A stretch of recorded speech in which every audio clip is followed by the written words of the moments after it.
It is the great PAC trio that it be, the pop trio that it be, once again doing the thing. And in honor of this weekend of Super Bowl ridiculous performance halftime. Because you know that song is going to come down all the way in honor of the 3-Pac. And for all the haters of this great show, all of those little other shows, you know what the message is. Know your damn role and shut your damn mouth. Indeed. And gentlemen, I have to say, since Ariel mentioned it the last time and then mentioned it just now with the Mario Lopez love. All right, 'cause I'm safe out there. Oh, man. Wow. Had to play that. Amazing. Had to play that. Now, before I have to shut it down on Israel Adesanya right now for nonsense is, I have to say real quick, yes, people, right now I am in Twitter jail right now. What happened, man? And the reason why is because the ridiculous IOC, and it wasn't even an IOC-related in-play game action. It was literally Chloe Kim having a great tearful moment with her family that was on NBC, and the IOC slapped another damn DMCA on me for not even their own damn property. So, and this is my backup Twitter account. So now I have to wait 10 business days. I have no idea what happened, Andrew. I've no idea what any of those abbreviations mean. So I'm just going to say I commiserate. IOC? You don't know what the IOC is? The International Olympic Committee? No, the Olympic Committee, PT. What? I really didn't think it could have been them. I heard you saying IOC, and I was like, there's no way he just said that the IOC flagged him for a Kim Kardashian meme. What? Not Kim Kardashian. Yeah. What are you talking about? I don't know. I took that all the wrong way. I apologize, Andrew. I was locked into Can I ask you a question, Andrew? Music. Could you tell us what your method is? Like, what's your method here? Do you have like a bunch of YouTube clips like lined up? Like, how do you get those sounds all lined up and ready to go? Or would you prefer not to tell us? Yeah. Do you want to know how the sausage is made here? I mean, Jesus Christ. Oh, I mean, I can definitely, say, no problem at all, PC and Ariel, for sure, just to add to the quality. But it certainly may be Google. It could be Google related without Google sending me the check. It could be just a speaker that somehow is lasting its date longer than Carmelo Anthony right now. Either way, like, it's being able to just do that and just go along with listening to what you guys are saying before leads to the production trying to give you the best that it is right there. You're the man. You're the man, AJ. Thank you, sir. Now, I got to say, though, just two things real quick. First, Sir Adesanya, I really do appreciate him and the story from 20 years ago getting bullied right now down in the great Kiwi country. But this man right now, he has to fully get the full level of Jonah Hill. What the fuck, man? Because it's just something that is a thing. And as someone who actually likes Joe Rogan, the announcer, and understands the pillar's personality, it's like, guy, have you been paying damn attention just to the nonsense? So I just want to go in terms of giving him the justified criticism there.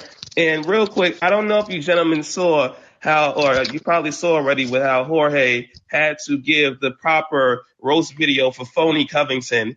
I didn't hear your thoughts about that great video that he made, even though I do think Phony Covington is going to actually win the fight. But people think that Masvidal is just a tough guy with no sense of humor. He's a guy that's really funny. So what was your thoughts on that whole response video before their whole fight? I liked it, yeah. Can I just weigh in on the Izzy thing? I actually want to ask you a follow-up to that, Andrew. I thought it was really interesting. You're referring to what he said at the press conference, right? Yeah. Yeah, I thought it was interesting that he kind of focused on the fight game. Like, he was like, there's a lot of, bad rats or whatever he said in the fight game. This is not really a fight game thing. To the best of my knowledge, the way I'm viewing it, the fight game really has Joe Rogan's back, good or bad. This is not a fight game thing. This is a way bigger thing than the fight game. So I thought it was interesting that he focused on the fight game. I thought, maybe that was missing the point, maybe not. I'd be curious to hear how you felt with him saying, like, the fight game, this and that. And also, he really bailed out Dana big time on that one because I was curious to see what Dana would say. Dana's very loyal. I would imagine there's a lot of pressure on Dana right now. and he will never, ever, ever, ever turn his back on Rogan. And you know what? To a degree, rightfully so, Rogan was there for them before the UFC was bought by Zuffa. He was there in the SEG era. And say what you will about Dana, like, he does have loyalty to the guys who he feels are loyal towards him, wrong or not. And so I can imagine there's some battles going on right now. But what did you think about Izzy like kind of focusing on the fight game when really this isn't a fight game story? Yeah, I mean, when I'm on LA time, even though I'm not in LA, and got up and saw it after the press conference, it was so much better seeing the quotes than seeing it live, because I would have been even more like pissed about it, because it's something where it's one thing to have your opinion about Joe Rogan and say that you like him personally and whatnot. But when he pulled the whole, hold up, I'm black, I can take this one card, it's like, dude, you do not speak for all black people, just like any one person doesn't speak for one group or people when they have their own personal views. So it's just something where for him to put that whole notion, the whole thing, and just, straight up reject anyone having any criticism for Joe Rogan is just a weird thing, like, to just do, let alone the fact that after he signed this whole deal this week, it's something where he maybe want to be oblivious towards certain things that maybe Francis is or other things. And it's not something where Izzy has to do anything like any other person or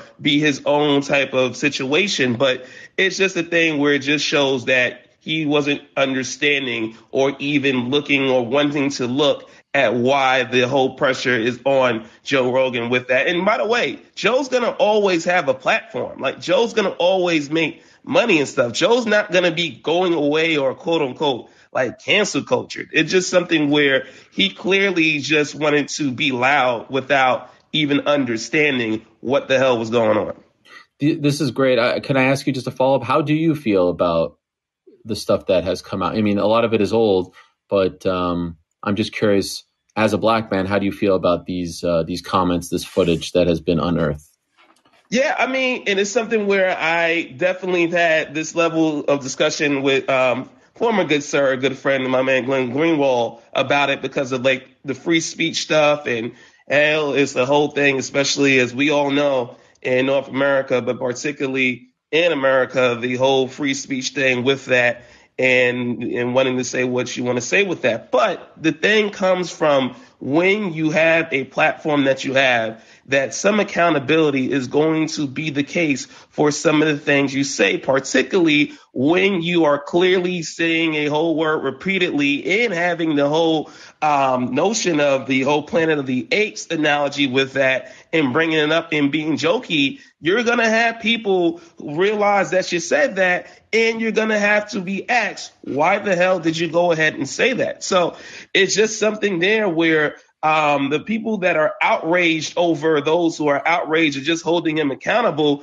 really look foolish here, because they wouldn't like if he was saying a word that was clearly bigoted about their ethnic or racial group. So it's a thing that clearly, at the very least, the accountability needs to like be there for him repeatedly saying that. And some people had mentioned some of that stuff before it came out again. That's why I was wondering like how, people didn't notice it, or in terms of Daniel Elk, who I don't know personally at all. I know a few people in Spotify who are good people, at least, and not trying to, demonize them with that per se with it. But it's something where people had mentioned that before in regards to like his past with it. And it's clearly a thing that no one justifiably or having rational sense can be outraged, about it. So about holding him accountable. So, that's how like I fully feel about it. I'll definitely get into it more, even those times I know people, got questions, and I'm all about having like the good times like here. But it was just something that clearly, what I've like said, on here, on some of the shows I've done and stuff, that's just the feeling is that he has to be accountable for what he said. And he said those things clearly, and no one can't like refute that. So, that's how I feel about that. Respect, Andrew. Well said, man. Appreciate you, sirs, all the way. Yes. And real quick, Petesy, if you need any more Super Bowl love after you guys' tremendous weigh-in show, we will have this whole fiesta on Overall coming up after the show in 28 minutes time. You can come in right there because we are going to have a lot of fun and a lot of fiesta towards the proceedings. So appreciate you all, gentlemen, as always. Thanks, Andrew. Cheers, man. Thanks, man. Andrew's the man. Yeah. Love Andrew. By the way, a bit of break.